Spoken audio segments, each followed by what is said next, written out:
Zerahemnah, the leader of the Lamanites, wanted his people to continue hating the Nephites and to make them their slaves. The Nephites wanted to keep their land and their families free.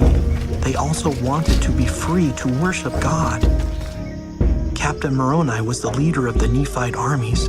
When the Lamanites came to fight, Moroni and his armies met them in the land of Jershon. Captain Moroni had prepared his army with weapons, shields, armor, and thick clothing. The Lamanites had a larger army, but were scared when they saw the Nephites' armor. The Lamanites were wearing very little clothing.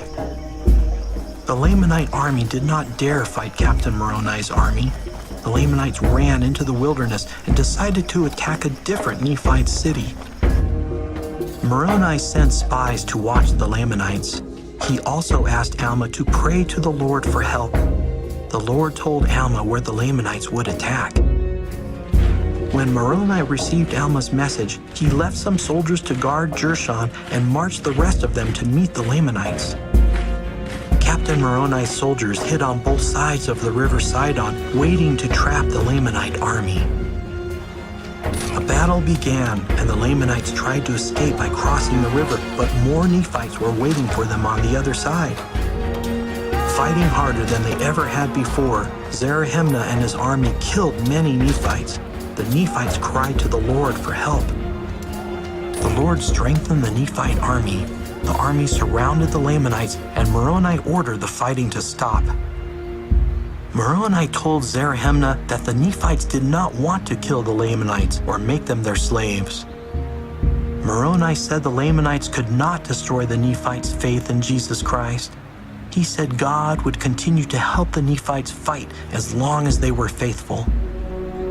Moroni ordered Zerahemnah to give up his weapons. The Lamanites would not be killed if they promised never to fight the Nephites again.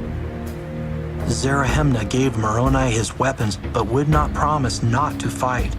Moroni handed the weapons back so the Lamanites could defend themselves. Zerahemnah rushed at Moroni to kill him, but a Nephite soldier hit and broke Zerahemnah's sword. Then the soldier cut off Zerahemnah's scalp, put it on the tip of his sword, and raised it into the air. The Lamanites would fall as the scalp had fallen, he told them, unless they gave up their weapons and promised never to fight again. Many Lamanites placed their weapons at Moroni's feet and promised not to fight. They were allowed to go free. Furious, Zerahemnah stirred up the rest of his soldiers to fight. Moroni's soldiers killed many of them. When Zerahemnah saw that he and all his men would be killed, he begged Moroni to spare them. He promised never to fight the Nephites again. Moroni stopped the fighting and took the Lamanites' weapons. After they promised not to fight,